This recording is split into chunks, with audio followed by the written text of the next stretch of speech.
No, if you don't have, if it's a new, I don't know, coordinator or a new head coach, that's a bigger issue.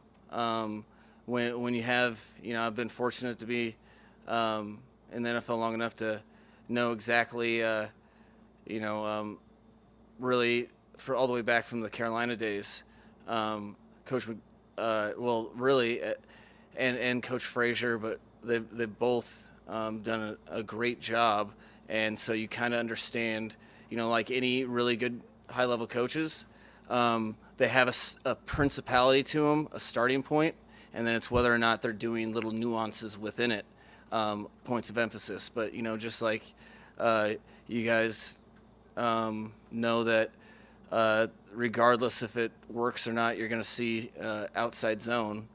Um, I know exactly they're going to play unbelievable, strenuous defense. They're going to play hard and run to the ball, and they're going to force you into mistakes because they can get home with their four-man rush. So that it's always good to see, and you get different. You get a different perspective of where they're at, especially game two, but it didn't really put us behind just because they're that defense in general. It's kind of like what it is. That's what I appreciate so much about it, is because they're not hiding from what they are. They say, we're going to take our guys and line up, and we're going to play the same type of defense against every offensive structure, and our guys are really good players that play hard for each other, and do something about it is what they kind of do. So it in this circumstance, it wasn't that big a deal. Yeah, how about that? Yeah, it's awesome. It's a team award to me, but an award that he tremendously deserves, because when you're around a guy and you see him work amongst noise, and you see him, I mean, who doesn't appreciate an earned achievement? I think he's done a great job handling all the stuff that he can control and not worrying about the stuff he can't. And I think our entire team felt a little ownership too, because they all have his back. And if as an organization we'd allow it, you'd hear a ton more rants from players because they see him work each and every day.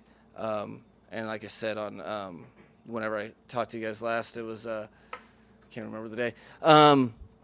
That I don't think his teammates were totally surprised. They were just excited. Oh, I mean, it's using that day in a beneficial manner moving forward.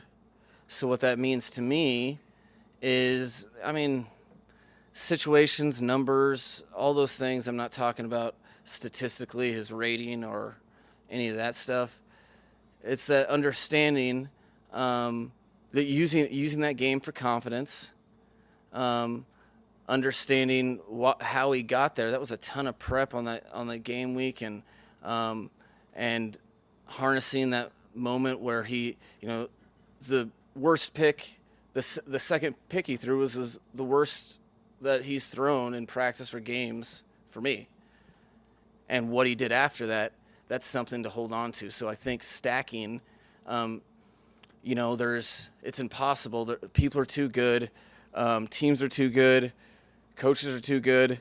You're just not going to get better stats week in, week out. It's bigger than that. It's how he approaches his position, and whether or not, if he feels himself pressing like he did when he threw that second pick, how fast can you get out of that yourself and utilize that whole experience for confidence moving forward.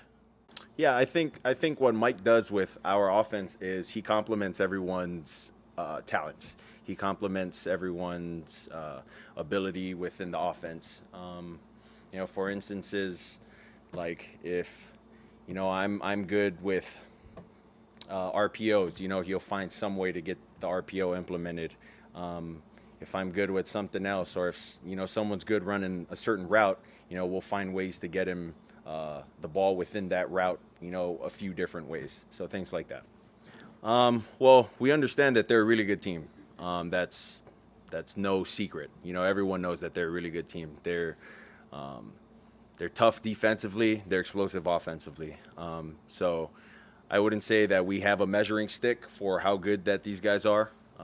Because you look at it, their opening game, they beat the Super Bowl champions of last year, and they didn't just beat them. It was it was by a lot. And the next team they played, really good team, they beat them by a lot. So for us, we're just looking at playing the way we played and playing the way we've played for the past 2 weeks, and we'll go out there. They'll get our best, and we'll get theirs. Yeah, we talk about adversity as an opportunity, but I think that was that was a little too much adversity. I don't think we want that much adversity. But for sure, we definitely want to start a lot faster. We want to get into the game and just stay on top what we got to do. East, he's a beast. I don't know what else to say about him. Guy runs the ball when he needs to, extends plays with his legs. He can get the ball down the field, and he gets the ball to his playmakers. That's the biggest thing. But beast, guy's a beast.